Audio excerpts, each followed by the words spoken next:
The seven pillars foundation of God. Yung una, ang pillars ay sinabi po natin, ito po ay nangangahulugang haligi. Ang ating konteksto sa 1 Samuel 2:8, for the pillars of the earth are the Lord's, and He has set the world on them, no? Itinalaga niya lahat-lahat ng kayusan sa pamamagitan niya dahil siya ang haligi. So, yung unang points po natin nung nakaraan, the pillars of wisdoms. Ayan, wisdom has built as house. She has set up its seven pillars. Ayan po ang wisdom. The fear of the Lord is the beginning of wisdom. Sumunod po natin sa seven pillars ay yung faith. Very good. Na re-recall nyo pa. Maganda po yan. Nagre-recap kayo sa mind at saka sa pagsusulat. The 2 Corinthians 5:7, for we live by faith, not by sight. In Hebrews 11 verse 1, now faith is the substance of things hoped for, the evidence of things not seen. And without faith, 11:6 ng Hebrews, it is impossible to please God. Kaya kailangan may pananampalataya po tayo. Ang huli po nating naturo, yung pangatlo ay ang hope. Ayan. Kailangan lagi po tayong hindi pala huli. 4 yung naituro natin. Yung pang-apat ay ang love. Ayan po, mga magulang kapatid. No? And now, these are remain faith, hope, and love, but the greatest of this is love. Love is patient, kind, not jealous, not conceited, not proud, not ill-mannered, not selfish, not irritable, not keep record of wrong, not happy with evil, happy with the truth, never give up. Yan po ang pag-ibig. At ipagpatuloy na po natin, no? Ang ating pong 7 pillars, ang panglima na pillars of foundation of God. Number 5, ito po ang humility. Ayan po, ang humility. Sa James 4 verse 10, ang sabi po dito, humble yourselves before the Lord and He will lift you up.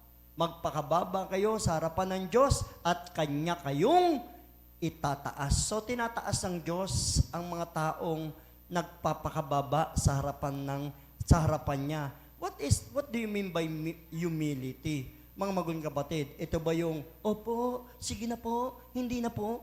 Ganun po ba yun? Hindi. Ang humility po, nakikita po ito sa katotohanan, sa panloob na katauhan ng isang tao at inilalabas po ito ng kanyang katawan na walang pagkukunwari. Amen? Ito po yung pagpapakababa talaga. Katulad po ni Mary, the Jesus mother in this earth. Si Mary, she humble response to God's call to be the mother of Jesus is a powerful example of humility. That is Mary. Nag-comply siya sa panawagan ng Diyos. Nung sinabi ng anghel ng Diyos na ikaw ay pinili, maglilihi ng isang batang lalaki na tatawaging Jesus ang magliligtas sa sangkatauhan. So, bakit humility? Anong sabi ni Mary dito? She acknowledged God's sovereignty. Alam niyo, in-acknowledge si Mary yung kapangyarihan ng Diyos, yung sinabi ng Diyos nung anghel. She submitted to His will. Ibig sabihin ng submitted to His will, humility means submitted to the will of God. No? Ibig sabihin po nun, no, you must surrender to the will of God. No? Submitted to God's will. You must surrender everything to the Lord, and that is humility. If you surrender your life to God, you have a humility attitude in the front of God. So meron kang kababaan sa harapan ng Diyos dahil nagpapasubmit ka sa Kanyang kalooban. Hindi ka nagiging matigas ang ulo at hindi ka nagyayabang sa lahat ng mga ginawa mo. Marami nga po tayo, di ba? Alam nyo, sa totoo lang, tayong mga tao, marami tayong kayabangan sa utak o sa katawan. Amen? Tingnan mo ang katabi mo. Kapatid, sabi mo, anong kayabangan mo? May mga tinatagong yabang yan. Amen? Lahat tayo may tinatagong yabang, lalo na kapag napuri ka. Uy, ang gwapo mo ngayon. Hindi nga, simple lang naman ako. Lagi lang naman ako nagje-gel. Di ba? Yabang. Di ba? Ang dami na kaya ba? Uy, ang ganda ng bahay mo. Wala, ano lang yan. Simple lang yan. Tingnan mo, up and down. Saka yung ginamit ko dyan, mamahaling materyales, ha? Hindi basta-basta, yabang. Di ba? Marami tayong kayabangan. Konting ano lang, natatrap tayo ng kayabangan natin. Amen? Pero, if you surrender your life to God's will, you have a humility. Anong sabi ni Mary sa Lucas 1 verse 38? Behold, I am the servant of the Lord. Let it be to me according to your word. Meron ba tayong Tagalog niyan? Sumagot si Maria, ako'y alipin ng Panginoon. Mangyari nawa sa akin ang iyong sinabi. And that is humility. Mary is not God. Ulitin ko sa inyo, ha? Mary is not God. She submitted to the will of God. Amen? Anong sabi? Ulitin ko. Mangyari nawa sa akin ang iyong sinabi. Sumagot si Maria, ako'y alipin ng Panginoon. Alipin siya ng Panginoon. She acknowledging alipin ng Diyos katulad natin na we are the servant of God. Amen? Because Mary is pure human, not divine. Ang divine, si Jesus. Iba ang dugo niya sa dugo ni Maria. Kung iaano mo sa tinatawag na DNA test. Yun ang mahiwaga. Hindi niya kadugo si Maria, si Jesus. Iba ang dugo ni Jesus Christ. According to the Bible scholar, nung sinuri nila yan. So, ang hiwaga, di ba? So, which means, si Maria, hindi mo dapat itapat. Hindi mo dapat idikit sa pagka-Diyos ni Jesus Christ. Amen? Alipin si Maria. Ibig sabihin, servant si Maria. Tinawag si Maria. Pinili si Maria ng Panginoon o ni Yahweh o ng Diyos Ama para maging daluyan, para maging tao si Jesus Christ. But Mary is not divine like Jesus Christ. Kaya nga, wag niyong Diyosin si Maria. Dahil kung buhay si Maria, sasabihin niya sa inyo, ako'y alipin din ng Panginoon. Amen. Kaya dyan tayo nabulag eh. Dyan tayo nabulag. Ako, panatiko talaga ako ni Maria noon. Talagang totoo. No? Pero nung nakilala ko ang Panginoong Jesucristo, nabasa ko ang Biblia, nakita ko ang katotohanan na kung buhay si Maria, re-rebukin talaga ako eh. Yung sa panahon na yon, wag ako ang sambahin mo. Ang sambahin mo ay yung nanggaling sa sinapupunan ko. Walang iba kundi ang nagbigay ng kaligtasan sa inyong mga tao, sa ating mga tao. Walang iba kundi ang Panginoong Jesucristo.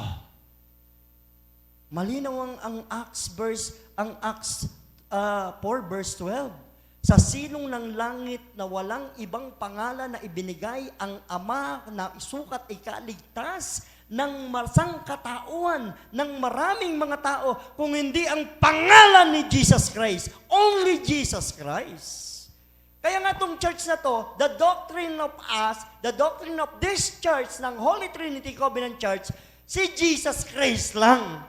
That is our doctrines. Wala nang iba. Bakit sinabi kong siya yung kabuuan ng doktrina natin? Because sa Kanya lang nagmula ang lahat, sa Kanya nakasalig ang lahat, sa Kanya mauuwi ang lahat sa kapurihan ng Diyos Ama. And that is Jesus Christ. Amen? Palapakan nga natin si Jesus. Kaya malinaw, isinisiksik ko sa utak nating lahat dito na wala kayong sasambahin kung hindi sa pangalan ng Panginoong Jesucristo. Hindi kayo sasamba kung kani-kanino. Makita nyo yung aso. Naku, sino ba yung patron ng aso? San Roque. San Roque, ligtas mo kami. San Roque, ligtas mo kami. Sinakmal ka ng aso. Ba't di mo ako niligtas, San Roque? Hindi naman hawak ni San Roque ang aso. Bakit naging patron ng aso, San Roque? Hello? O, pasintabi sa mga nagbibitaw-bitaw dyan. San Pedro, sana manalo kami. San Pedro. Pagka nanalo ka, sasabihin mo na ako, salamat po kay San Pedro. Pinanalo mo yung manok ko. Hallelujah. O, sino pa patron nyo dati? Yung may taga dito. Diba?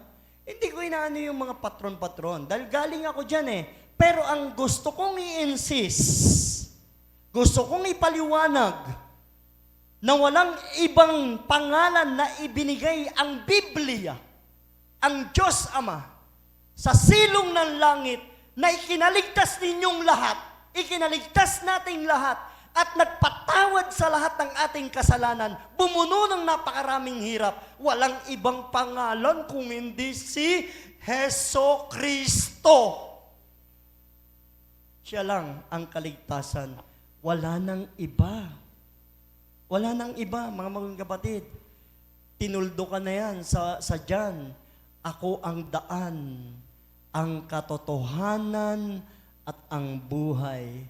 Walang makaparoroon sa Ama kung hindi sa pamamagitan ko.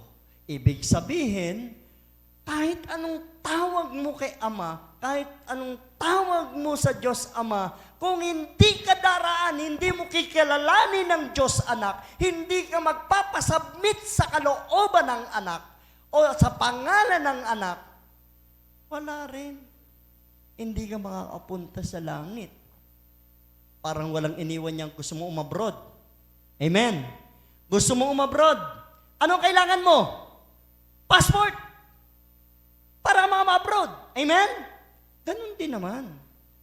Kailangan natin ng passport sa langit. At ang passport na yon, walang ibang magbibigay kung hindi si Jesus Christ. Amen. Palakpakan natin si Jesus. Kaya ang passport natin sa langit, magpakababa tayo sa harapan ni Kristo. No? Manatili tayong humble, not humble talaga kailangan. Show humility in seeking forgiveness for his sins, and that is David. Si David, isa sa illustration natin. Pinakita niya ang humility sa pamamagitan ng paghanap sa forgiveness ni Lord. Humility kapag humihingi ka ng tawad sa iyong mga kasalanan. Kapag na-realize mo na ikaw ay nagkasala, lumuhod ka sa Panginoon, umiiyak ka, Panginoon, patawarin mo ko sa mga nagawa ko kasalanan. Patawarin mo ko, Panginoon, sa pang-aaway ko sa asawa ko, dahil kulang lang yung sahod.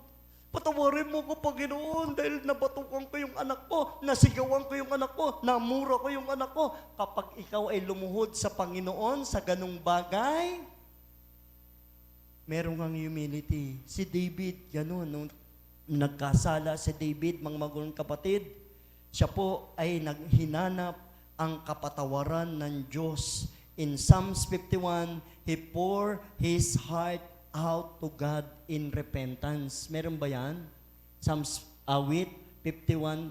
Sa awit ba yan? Ano sabi diyan ni David? Ako'y kaawaan, o mahal kong Diyos, sang-ayon sa iyong kagandahang loob. Ang mga kasalanan ko'y iyong pawiin, ayon din sa iyong pag-ibig sa akin. Linisin mo sana ang aking karumihan, at patawarin mong aking kasalanan. Mga pagkakasala ko'y kinikilala. Di ko malilimutan, laging alaala. Sa iyo lang ako nagkasalang tunay, at ang ginawa ko'y di mo kinalugdan. Kaya may katwirang ka na ako'y hatulan, marapat na ako'y iyong parusahan. Ako'y masama na buhat ng isilang, makasalanan na nang ako'y iluwal, nais mo sa aking isang pusong tapat. Puspusin mo ako ng dunong mong wagas. Ako ay linisin, sala ko'y hugasan, at ako'y puputi ng lubos-lubusan. Sa galak at tuwa, ako ay puspusin. Butong mahihinay, muling palakasin. Ang kasalanan ko'y iyon ang limutin. Lahat kong nagawang masamay papawiin. Isang pusong tapat sa aking likhain. Bigyan mo ako, O Diyos, ng bagong damdamin. Sa iyong harapay, wag akong alisin. Iyong banal na espiritu'y papaghariin. Ang galak na dulot ng iyong pagliligtas, ibalik ako, gawin mong tapat. Do you imagine that? Yan ang heart ni David. And that is humility. Yung gusto mong maging malinis. Gusto yung bang pumuti? Amen? Bakit merong mga tao na kahit maiitim, ang tingin mo mapuputi? Dahil malinis ang kanilang kalooban. Dahil meron silang humility sa harapan ng Diyos. Amen? Bakit ikaw, kahit maputi ka, parang nakikita mo sa salamin, ba't umiitim ako? Tingnan mo ang puso mo, baka marumi yan. Baka may kasalanan kang ginagawa sa Diyos. Hindi ka humingi ng tawad. Hindi ka nagpapakumbaba. Ayaw mo pang patawarin ang mga nagkasala sa iyo. Dumudumi puso natin kapag may kasalanan. Nagre-reflect ito sa ating katauhan. Naniniwala po ba kayo doon? At tila yung mga tao lumalayo sa atin. Kasi nagre-reflect yun eh. Pero subukan mong magpakumbaba sa harapan ng Diyos, makikita mo, mga bata, matanda, lahat, halos, mga kaibigan mo, ngingiti sa'yo kahit hindi mo nginingitian. Kaya kailangan, pagka gano'n ang nangyari sa'yo, yung kalooban ng Diyos, yung pagpapakababa ay nasa'yo, lagi kang maglagay ng tape dito. Para kung saan, may ngumiti sa'yo, kunyari nakangiti ka talaga. Kasi pag nakasimangot ka, nginitian ka, sasabihin sa'yo, suplado ka. Amen? Alam niyo po, sa totoo lang, palangiti po ako eh. Paglabas ko po dyan sa, nakamotor ako, paglabas ko po dyan sa Pandatong, dito sa gate, automatic na yung ano ko, yung labi ko, nakaganon na. Ganyan yan, no? Yan, nakaganyan, nakangiti lagi yan. Huwag naman yung ngiting aso.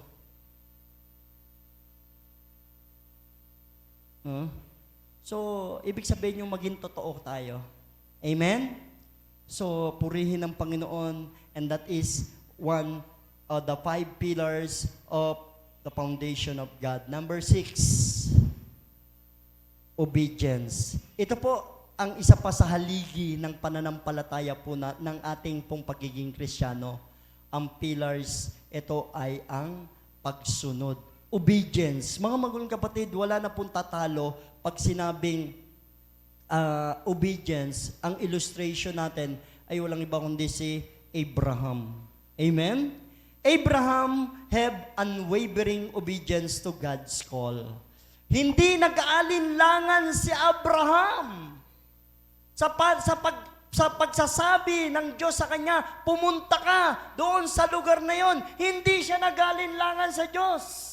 At hindi rin nag-alinlangan si Abraham sa pagsunod sa Panginoon. Nung sinabi ng Panginoon sa kanya na ikaw ay magkakaanak, nag-antay si Abraham. Lahat ng sinasabi ng Diyos sa kanya, sinusunod ni Abraham. Lalo tigit nung siya ay nagkaroon na ng anak na napakatagal niyang inantay. Sinabi ng Diyos sa kanya, nung 12 years old na si Isaac, ihandog mo sa akin ang iyong anak. Ibig sabihin ng ihandog, ialay mo sa akin, patayin mo doon sa bural na sasabihin ko sa iyo, ihandog mo siya sa akin, siya sa akin. Sumunod si Abraham. Take note. Sumunod si Abraham without reklamo. Pero sa atin, hindi natin kayang gawin yung kay Abraham. Iba ang pagsunod ni Abraham. Mahal niyo yung mga anak niyo, di ba? Pag sinabi ng Diyos, sige nga, gusto kong ihandog mo sa akin si Mama Mart. O, di ba? Hindi mo ibibigay si Mama Mart. Illustration lang naman, pero hindi natin pwedeng gawin yon. Iba yung kay Abraham. Ito'y isinulat, inilimbag, inistorya ng Diyos sa panahon na yon, na sa panahon natin ngayon, binibigyan tayo ng pananampalataya ng Diyos na hindi natin magagawa yung ganon. Only Abraham. Kung hindi magkakasakit ang anak natin, lalala ang sakit ng mga magulang natin, hindi naman natin sila ibibigay sa Diyos eh. Amen? Pero pag malala na ang mga sakit nila, saka tayo magsasabi ng yung kalooban mo na mangyari, naaawa na ako sa Kanya. Tanggap ko na, Panginoon. Pero si Abraham, malakas ang kanyang anak, kalaro niya sa ang kanyang anak, sinabi ng Diyos, ihandog mo yan sa akin. Kinabukasan, nag-travel sila Abraham, iniwan yung isang alipin niya doon sa baba, at inihiga niya si Isaac doon sa ihandog. Sabi ni Isaac, Ama, sino po ang ating ihandog? Nasaan po ang ating ihandog? Sabi ni Abraham, the Lord will provide. Kaya pinahiga niya na si Isaac doon sa, hindi alam ni Isaac yun, na siya pala yung ihahandog. Ama, bakit mo ako tinatali? Higa ka lang dyan. Maglalaro lang tayo ng saksak-saksakan. Tutarak ko lang sa iyo yung kutsi-kutsilyuhan.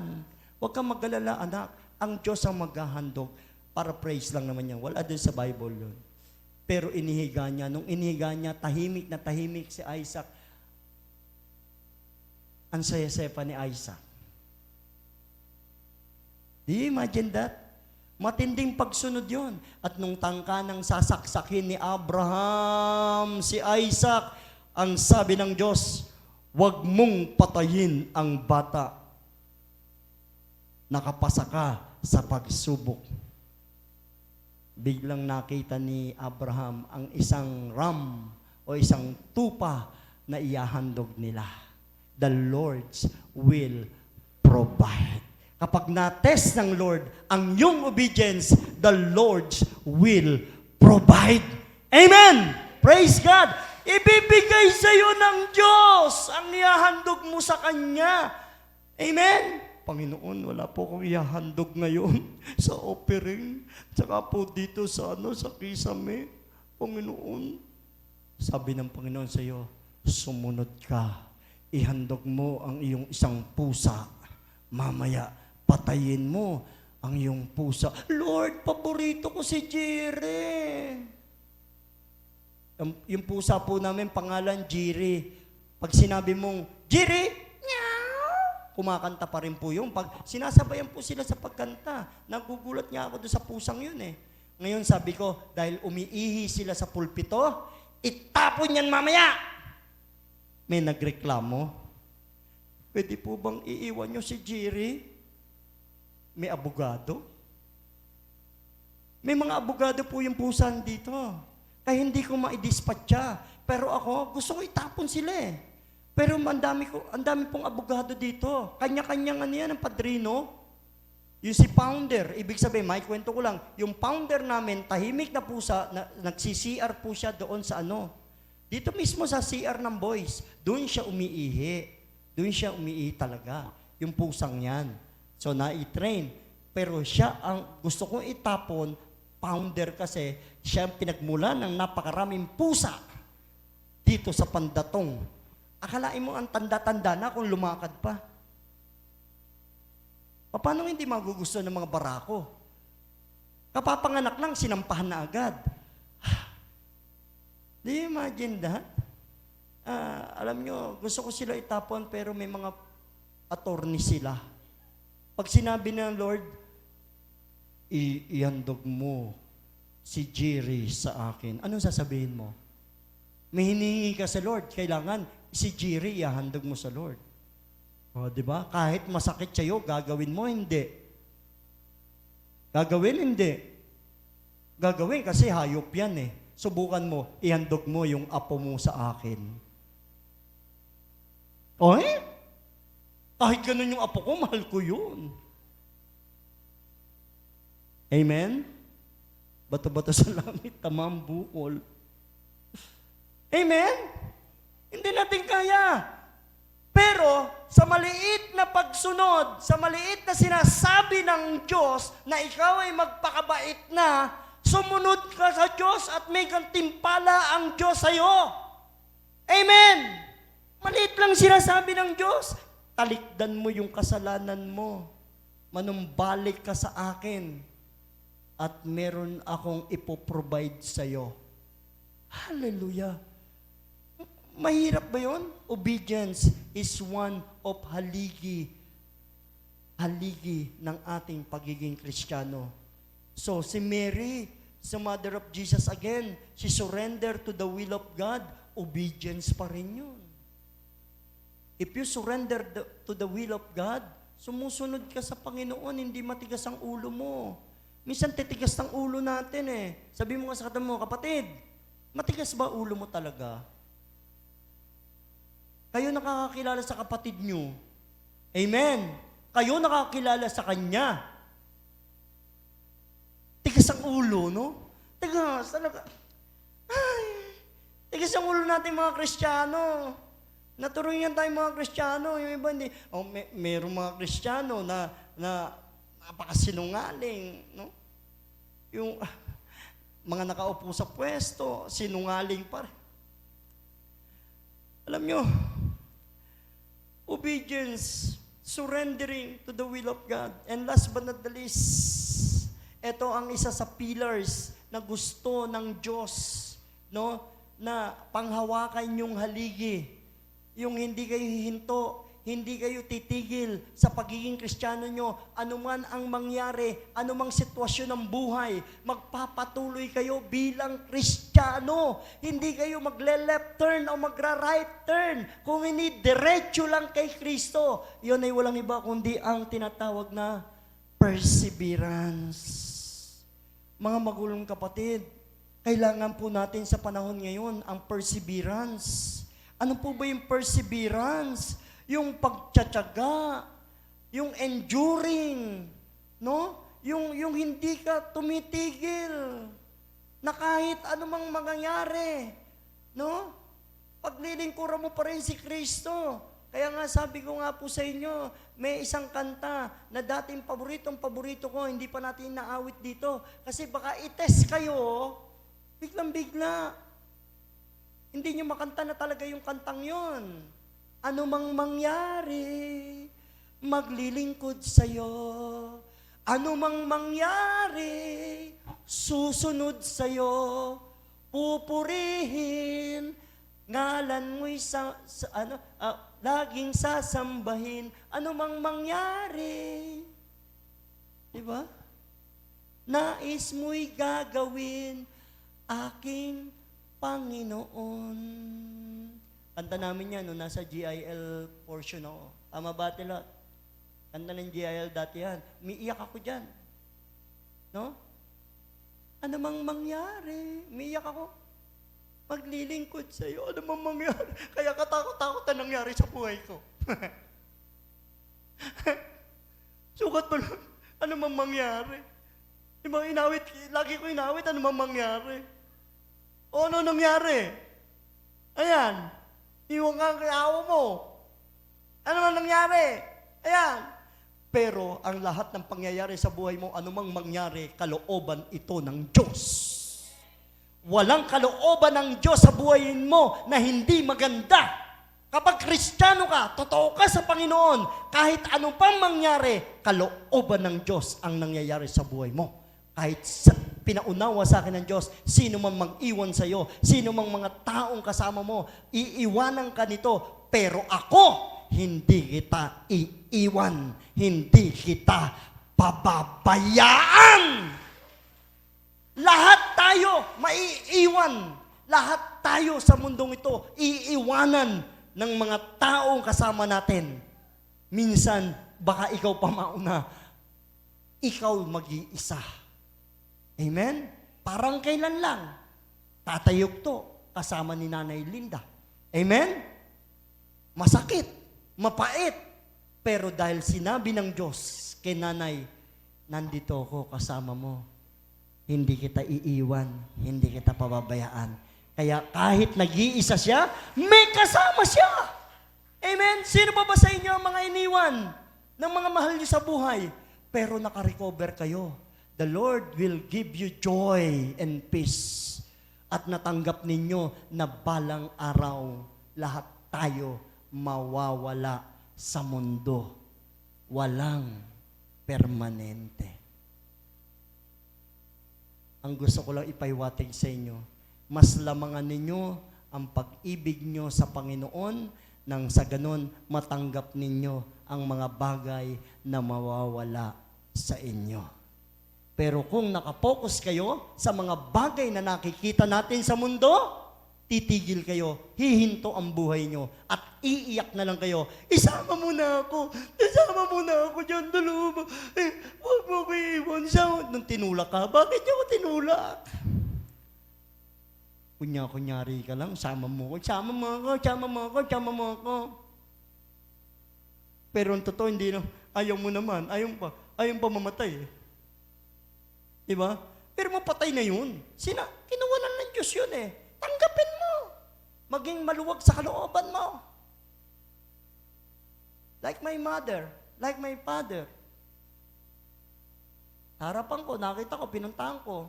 Nalaman ko, namatay. Pinag-pray ko siya sa Lord. Salamat, Panginoon.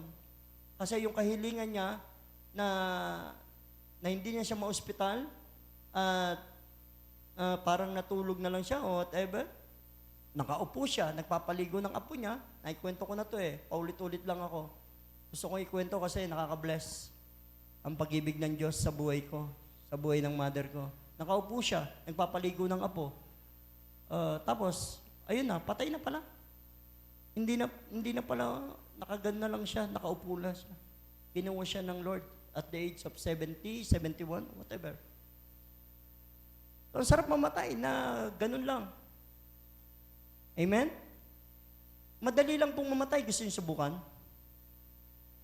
Huwag muna. Hindi ka lang hihinga. Para ka lang natutulog. Wala kang alam. Hindi nga. Gusto mo patay-patayan tayong lahat? Joke. Lord, biro lang ha. Well, hindi pa po sila handa.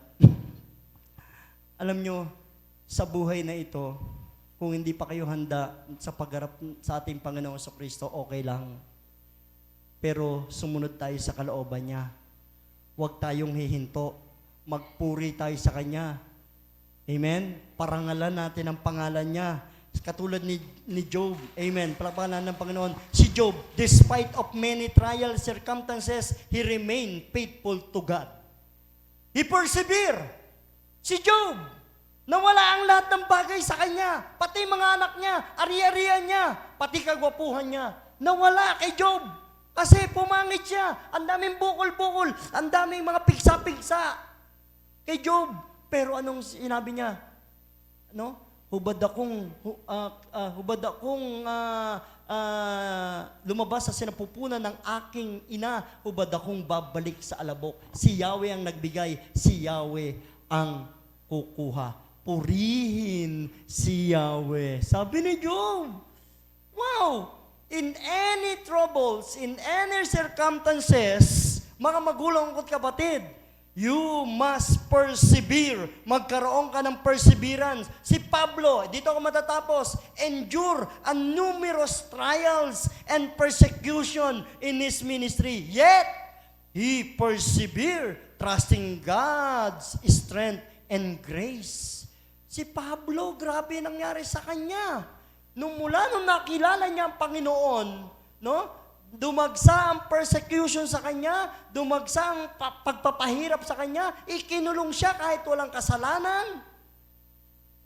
Do you imagine? Naghihirap siya. Samantalang napakayaman ni Pablo. Tinalikdan niya lahat, alang-alang sa Panginoon. He trusting God's strength and grace. At nung siya'y kukuhanin niya ng Lord, very prepared si Paul. Alam nyo, you must be prepared. Hindi natin alam kung kailan tayo kukuhanin ng Lord. Kaya nga kailangan mag-persevere kayo, magpatuloy kayo, anumang mangyari, magpatuloy kayo sa pananampalataya niyo sa Panginoon. Ito po ang nangyari kay Pablo. So mga magulang kapatid, at ito po ang nabe-bless po ako doon sa kanyang sinabi sa 2 Timothy. Sinabi niya kay Timoteo yung bagay na ito. Dito tayo magtatapos. No? Anong sabi niya? As for me, the hour has come to me to be sacrificed. The time is here for me to live this life. I have done my best in the race. I have run the full distance, and I have kept the faith. And now, there is waiting for me the victory prize of being put right with God, which the Lord, the righteous judge, will give me that day, and not only to me, but to all those who wait with love for Him to appear. Let us read. Sapagkat dumating na ang panahon, sabi ni Pablo, ito yung mamamatay na siya, nararamdaman niya, sinabi na ng Lord sa kanya, iyahandog ka na, iaalay ka na, parurusahan ka na. Persecution. Ang hirap nung nangyari kay Pablo dito. Nang pagpanaw ko sa buhay na ito, ako'y mistulang isang handog na ibubuhos sa dambana. Pinagbuti ko ang aking pakikipaglaban. Natapos ko ang aking takbuhin. You must persevere. Tapusin niyo yung takbuhin bilang Kristiyano. I encourage all of you. Mawala man ako dito sa iglesyang ito, kuhanin ako ni Lord someday. Yung mga matitira dito, tapusin niyo yung takbuhin bilang Kristiyano. Iyan ang iiwanan ko sa inyo. Huwag kayong titigil, huwag kayong hihinto. Sa buhay na ito, maraming labanan ang inyong susuungin. Anong sabi diyan? At nanatili akong tapat sa pananampalataya, kaya naghihintay sa akin ang koronang gantimpala para sa mga namuhay ayon sa kalooban ng Diyos. May gantimpala. May gantimpala tayo. Amen? Hallelujah. Ano pang sabi diyan? Sa araw na iyon, ang Panginoon na siyang makatarungang hukom ang siyang magpuputong sa akin ng korona.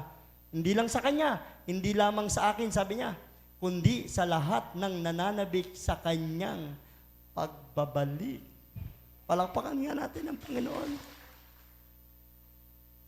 Sabi ni Paul, I have done my best in the race. You should done your best.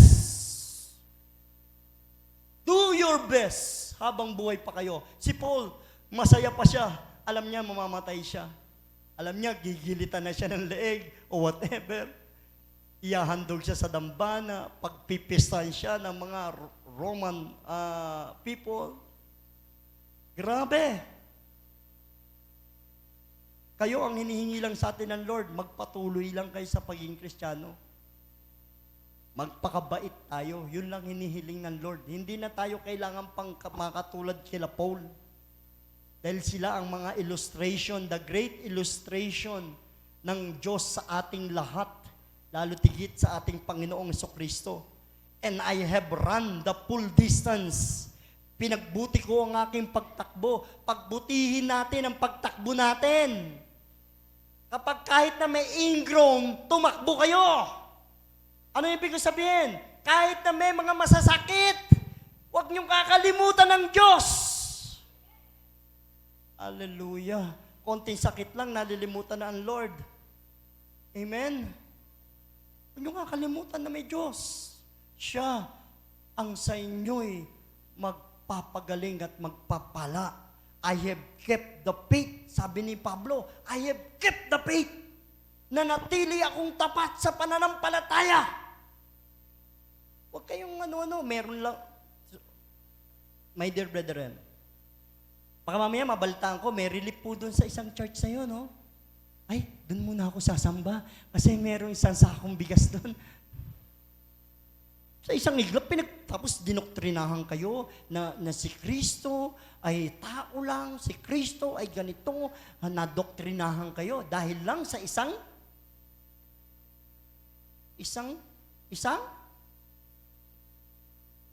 sakong bigas, sardinas. May sardinas pa po yun. No? Huwag po kayong papadoktrina. Tandaan niyo yung mga tinuro sa inyo. Kapag kayo lumipat pa ng ibang mga sekta, hindi natin alam. Maraming nanliligaw ngayon. Maraming nanliligaw ngayon. Basta ang church na ito, hindi ko pinagmamalaki. Ang pinagmamalaki ko ay yung Diyos natin dito. Ang doktrina natin, walang iba kundi si Kristo. Napako sa krus para sa akin, para sa inyo, para maligtas tayo. Only Jesus Christ in this church. Only Jesus Christ into your life. Going to heaven. God bless us.